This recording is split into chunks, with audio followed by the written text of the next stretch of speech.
autodidacte dans le domaine culturel, mais au tout début j'étais comptable de métier, j'ai exercé pendant 2 ans et puis j'ai tenu un magasin de disques à Libourne. Donc moi je suis arrivée à Libourne en 2017 pour prendre la direction du festival Festar et du théâtre Le Libournien. Entre le magasin de disques et la musique que j'aime beaucoup et que j'aime toujours, eh bien j'étais disque jockey pendant plusieurs années, 7 ans comme disque jockey et 4 ans dans un lieu qui s'appelait La Rulotte à Lussac. Alors moi je viens plutôt des arts plastiques à la base puisque je suis diplômée des Beaux-Arts.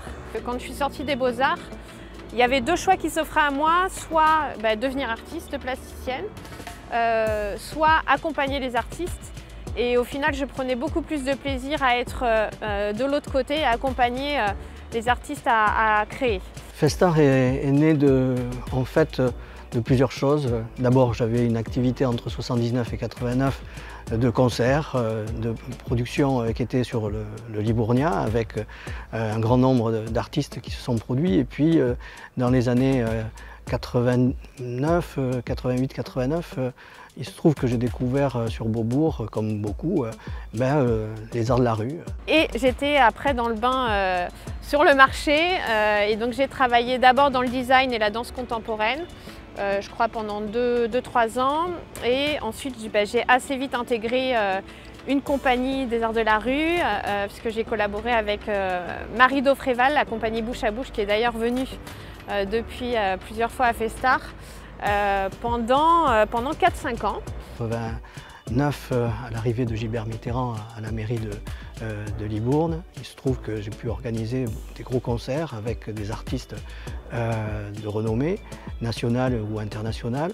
Et dans 90, j'ai décidé de pouvoir faire un galop d'essai sur les arts de la rue, avec une journée, une soirée consacrée au théâtre de rue. J'ai travaillé pendant 6 ans, je crois, à Ponto-Combo, où j'étais à la direction d'un lieu qui s'appelle Les Passerelles, donc un lieu de spectacle vivant qui pourrait un petit peu ressembler au Libournien. Et puis je coordonnais aussi 2 temps forts arts de la rue, avec un projet qui s'appelait Festar. D'ailleurs, c'est rigolo, il manquait le S. J'ai récupéré le S en arrivant ici. Donc ça, c'est un projet de territoire sur un des quartiers de la ville qu'on menait chaque année. En 90, quand j'ai fait ce premier test avec plusieurs compagnies, le public était au rendez-vous. La gratuité était là et en même temps, on occupait des espaces qui étaient des espaces du quotidien. Et quelque part, les occuper avec le spectacle vivant, ça prenait une autre dimension. Et ce qui m'a intéressé justement, c'est une configuration d'une ville qui s'y prêtait totalement et qui offrait des espaces qui naturellement étaient, je dirais, utilisés par la population. Mais là, on détournait ces espaces pour en donner une autre dimension. Donc j'arrive en 2017 avec beaucoup d'humilité pour prendre la direction du Libournien et Festar. Par contre, l'enjeu pour moi, c'était de rentrer en connaissance de ce territoire, faire connaissance avec ce territoire tant urbain qu'humain. Donc très vite, j'ai rencontré Stéphanie Bulto, l'ancienne directrice qui est restée, qui a fait 2 saisons de Festar, et Dominique Bailly, qui a été le créateur et qui a apporté le festival pendant 25 ans. J'ai aussi très vite rencontré l'association Culture et Compagnie, qui œuvrait depuis le début auprès de Dominique Bailly sur le festival. Donc c'est des bénévoles de longue date. Je voulais les entendre aussi sur ce que représentait Festar pour eux. Eh bien, ce lieu magnifique qu'est la médiathèque, avec bien toutes ces arcades, cette cour intérieure qui rappelle un petit peu l'aspect hacienda, m'a de suite intéressé pour pouvoir créer dans le festival un théâtre de plein air. Moi, j'ai été recrutée à la direction de la culture et j'étais sous l'égide du projet urbain. Et ça, c'est très important quand on dirige un festival des arts de la rue, de pouvoir collaborer très vite avec nos collègues du projet urbain, puisque Libourne était en pleine restructuration urbaine avec un projet qui s'appelait Libourne 2025. Et il fallait que Festar s'inscrive aussi dans cette dynamique-là. Ça a été aménagé avec une grande scène au niveau du sol, avec un système comme au théâtre de pendrillonnage, et puis un gradin une jauge quand même assez conséquente de 800 personnes. Et ce lieu a de suite été, je dirais, le public s'est approprié vraiment ce lieu. Mais quand je suis arrivée en 2017, il était important pour moi dans la programmation aussi d'être toujours complice avec des compagnies que je connaissais depuis longtemps, parce que ça m'aidait à rentrer en contact, en confiance aussi avec le territoire. Et donc j'ai une image particulière qui est les souffleurs commando poétiques qui investissent la ville avec leurs grands rossignols. C'est des grandes cannes noires, ils sont habillés tout en noir. Et ils cheminent comme ça la ville pour souffler des poèmes à l'oreille des Libournais. Un spectacle qui a marqué les esprits, c'est certainement Théâtre d'Ivaldo, des Tchèques, avec en français Théâtre Blanc, avec 6 skieurs complètement nus qui nous font la démonstration d'une solidarité. Ensuite, en 2018, c'est une édition aussi marquante, puisque c'est la première fois qu'on pouvait investir les quais qui sont juste derrière moi, puisqu'ils étaient finis, les travaux étaient finis. Et donc là, j'avais eu à cœur de programmer un environnement plastique avec le chant des coquelicots, avec Fred & Co. Donc voilà, c'est aussi des temps forts qui ont marqué.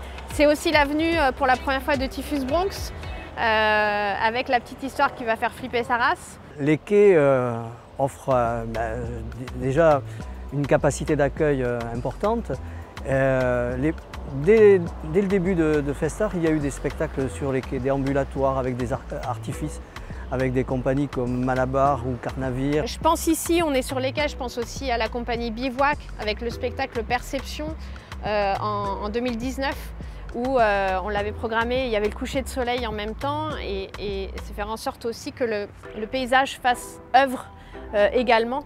Dans les propositions artistiques. En 1997, je me souviens de Voix les vents, de la compagnie Charcha Théâtre, des Catalans, du côté de Valence. Et donc une très belle compagnie qui est arrivée avec ce spectacle qui était à la fois une partie déambulatoire et avec un navire. On peut se souvenir aussi de la pyramide de bidons explosée à la fin d'un bivouac avec générique vapeur qui a marqué aussi les esprits. Je disais tout à l'heure donc 97, mais pratiquement je dirais tous les ans on avait un spectacle de grosse envergure sur ces quais qui réunissait des foules importantes. Puis évidemment les 30 ans de Festar en 2021 où on avait donné une carte blanche à Générique Vapeur. Conte de fées. Et voilà, c'est un très grand moment, c'était sur la place Abel-sur-Champ.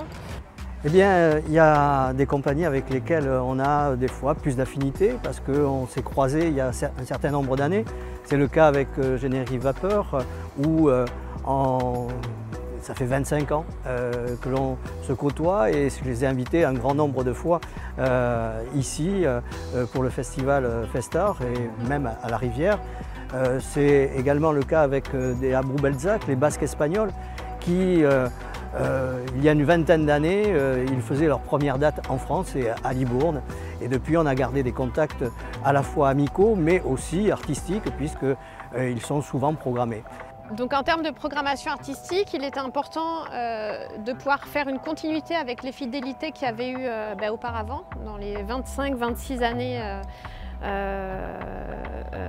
de l'histoire du festival. Et donc c'était tout à fait logique que je crée des affinités avec Générique Vapeur, des Abrou-Belzac, Léandre aussi, où je crois qu'il a marqué très fort l'histoire du festival. Donc ça, on continue de cheminer avec ces compagnies qui ponctuent comme ça les années. Il y a des choses que l'on peut regretter aussi. Je dois le reconnaître, certaines compagnies que jamais je n'ai pu inviter, comme Opposito. C'est des grandes formes théâtrales et l'opéra de rue, des compagnies assez conséquentes qui demandent des budgets importants et c'est peut-être le regret que j'ai pu avoir sur ces 25 ans où j'ai organisé ce festival, ne pas inviter cette compagnie phare du théâtre de rue en France, Opposito. Il est important aussi de soutenir la filière régionale. Toutes ces compagnies, tous ces projets qui émergent sur notre territoire. Et Festar a vraiment une carte à jouer là-dessus, c'est accompagner ces artistes à déjà montrer leur travail là où ils vivent, sur leur région, et pouvoir rendre visible ensuite ce travail-là à des professionnels qui viendraient de la France entière, voire de l'étranger à Festar. Je peux dire que quand même, bon, c'est la chance que j'ai eue de pouvoir créer de toutes pièces ce festival, de voir qu'actuellement il est porté par Tiffaine Giry de façon admirable et que justement l'aventure continue. Ce festival est bien vivant, il existe. Pour l'avenir, on peut souhaiter à Festar que le festival continue d'être en porosité vraiment avec le dynamisme de la ville, comment la ville se restructure, parce qu'elle est toujours engagée dans un nouveau projet urbain, et ça c'est l'ADN des Arts de la Rue, c'est aussi créer du lien avec le territoire qu'il investit, les lieux, les gens. Et puis moi de mon côté, quelque part, quand on a la passion pour les arts vivants, on la garde tout le temps, et c'est pour ça que j'ai créé le festival Confluent d'Art à la Rivière, au château de la Rivière, avec bien sûr des compagnies avec lesquelles je suis toujours fidèle et qui, comme cette année, sont venus comme Générique Vapeur faire un bivouac incroyable, bivouac champêtre. On est à 140 bénévoles, qu'il y ait de plus en plus d'habitants qui acceptent de loger des artistes chez eux. Là aussi, on double chaque année. Donc pour moi, c'est aussi la solidarité, c'est comment on accueille les artistes, l'hospitalité de la ville. Voilà, on peut souhaiter que le festival continue d'avoir cet ADN-là.